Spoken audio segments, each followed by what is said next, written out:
Yes, Italian restaurants are a dime a dozen in New York City, but few of them have the history, authenticity, not to mention great reviews of our next place, John's of 12th Street, which you're about to find out has quite a few tales to tell.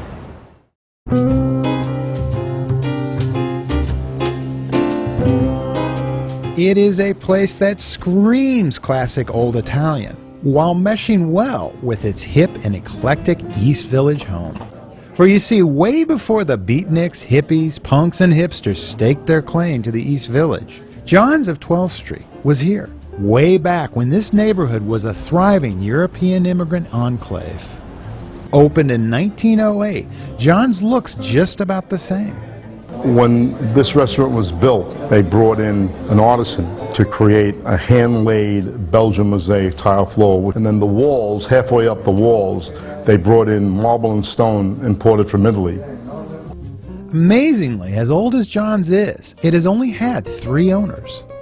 Opened by John Pucciacci, a restaurateur by trade, he was an activist at heart, to put it mildly. Pucciacci was a member of the anarchist movement in the early 20th century. Movement leaders like Carlo Tresca and Emma Goldman met and ate here regularly, no doubt planning many of their famous protests in nearby Union Square. This was not Pucciacci's only nefarious activity. During Prohibition, he ran a speakeasy upstairs, serving gin and espresso cups, while his wife dutifully made the hooch in their backyard still. John's son Danny eventually took over, running the place as a respectable neighborhood restaurant.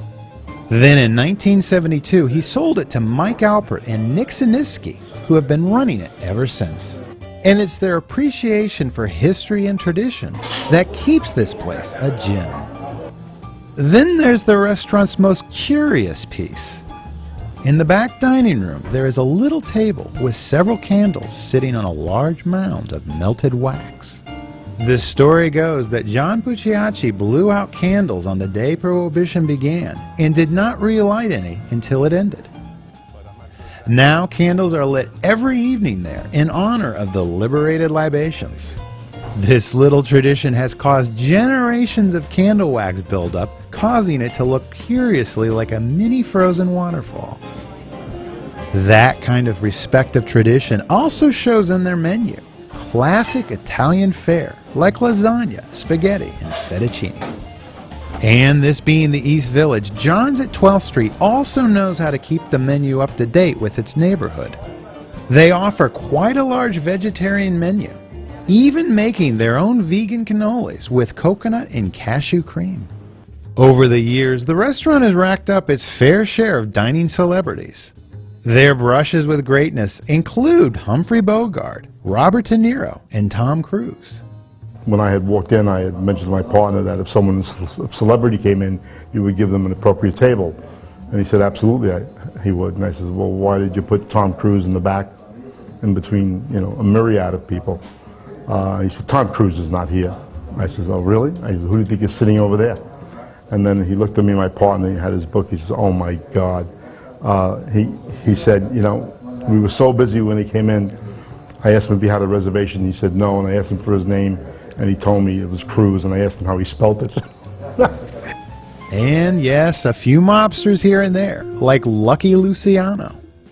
One of Mike's fondest memories involved actor Christian Slater. Yeah, Christian Slater had his 9th birthday party here, and it was in the back room, and his mother, as a surprise present for him, had Mark Hamill showed up, who was in Star Wars, and Christian was just absolutely floored by it. He was a very, very, very big fan of his.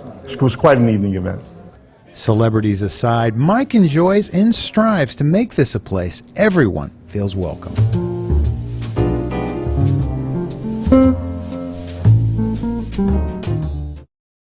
John's is open most evenings 4 to 11. They also do private parties. One heads up, they don't take credit cards.